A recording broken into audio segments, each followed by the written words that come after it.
देखिए, हम जब शहर का नाम लेते हैं, दिल्ली मॉडल, पंजाब मॉडल, वो दिल्ली में भी मॉडल दिल्ली का था 5 साल 7 साल पहले। बात यह है कि एक है ईमानदार राजनीति, केजरीवाल जी की राजनीति है। तो हम पंजाब के बीच जो आए हैं, इसी बात को लेकर आए हैं, और हमारे जनरल सिंह जी और बाकी सब साथी जो लोगों के बीच जा रहे हैं, हमारे कैंडिडेट्स जो जा रहे हैं, कि साहब एकमात्र ऐसा नेता है देश में जो आपके टैक्स के पैसे का सही इस्तेमाल करते हुए आपको सुविधाएं दे सकता है। बाकी सब तो आपके टैक्स के पैसे को चोरी करते हैं। मेरा सवाल इसलिए था क्योंकि बाकी पार्टियां ये कहती हैं कि हम सत्ता में रहे या सत्ता में हैं और हम विकास करेंगे, तो मैं ये बोल रहा हूँ कि उन तो कर दिया होता भाई। सत्ता में तो 4 साल तो एक को हो गए, 15 साल एक को देख लिया जनता ने, तो कर दिया होता। मलिक जी, किसानी आंदोलन की बात करें, पंजाब में चलो चुनाव लोकल हो रहे हैं, आप क्या समझते हैं कि आंदोलन जो चल रहा है, सरकार, पंजाब सरकार हो या केंद्र सरकार, चुनाव की तरफ तो ध्यान दे रही है, लेकिन क्या इस आंदोलन को खत्म करने के लिए जो प्रयास हो रहे हैं वो उचित हो रहे हैं कि नहीं? मुझे तो लग ही नहीं रहा जी, पंजाब की तरफ से, पंजाब सरकार की तरफ से या केंद्र सरकार की तरफ से कोई सीरियस प्रयास हो भी रहा है। बस बेचारे वहाँ हमारे किसान साथी बैठे हुए हैं और उनसे मिलने की कुछ हो जाती है, और सबकी आपस में पीछे दोस्ती होती है। आपस में मिलते हैं तो कुछ इन किसानों पे बात ही नहीं करते, अपने अपने अपने मुद्दों पे बात करके बाहर निकल आते हैं। जो वहाँ पे आप दिल्ली सरकार की तरफ से चल पानी है, पानी की सेवा तो करते हैं, पानी के जनरल सिंह जी वहाँ ही थे उस दिन, जब टैंकर वगैरह रोके जा रहे हैं, तो इन ह्यूमन बिहेवियर को आप आपकी तरफ से क्या प्रयास किए जा रहे हैं और सरकार क्यों ऐसा कर रही है?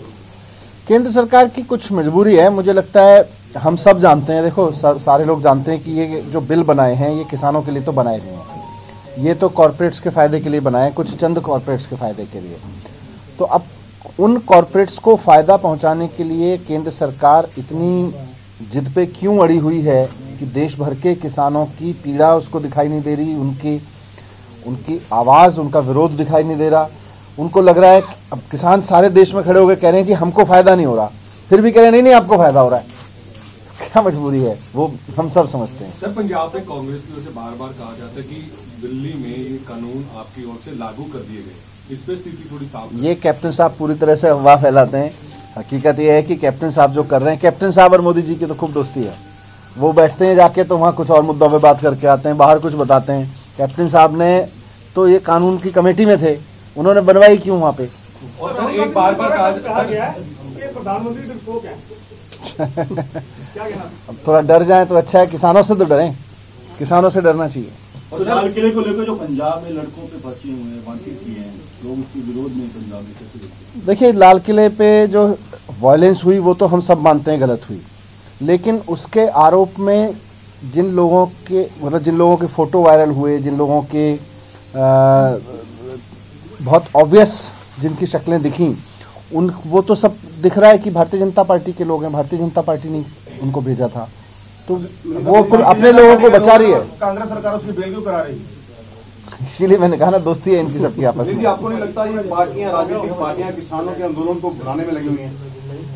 देखो जी, मुझे लगता है अगर मतलब राजनीतिक पार्टियां अगर किसानों के साथ खड़ी हैं तो खड़े होना चाहिए। राजनीतिक पार्टियां देश की किसी और सपने पे बात करते रहें और इस देश का किसान सड़कों पे बैठा रहे, तो वो राजनीति क्या हुई? फिर वो राजनीति किसके लिए कर रहे हैं? सबको अपने राजनीति छोड़ के, मैं तो कह रहा हूँ केंद्र में बैठी हुई सरकार को भी सुन लेना चाहिए कि भाई ये किसान है, वो ही बुला ले। आम आदमी पार्टी की चैट वायरल होती है जिसमें कहा जाता है कि अब हमें राज्यवाल को सपोर्ट करना है, किडूनी ग्रुप को नहीं करना, हमें इसका फायदा मिलेगा, और जहां जहां लंगर लगे हैं इसकी तस्वीरें खींच के ज्यादा से ज्यादा एनआरआई ग्रुपों में डाली। देखो जी, हम किसी ग्रुप को नहीं, हमारे हरपाल चीमा जी हैं, एमएलए हैं, बुलविंदर कौर जी हैं और राघव जी की शामिल है। फेक है सारा। हम तो इस देश के किसानों के साथ में, मैं तो आज सुबह मैं रोज यही कहता हूँ कि भगवान को याद करो तो जब कुछ खाते हो तो किसान को भी याद करो। एक और सवाल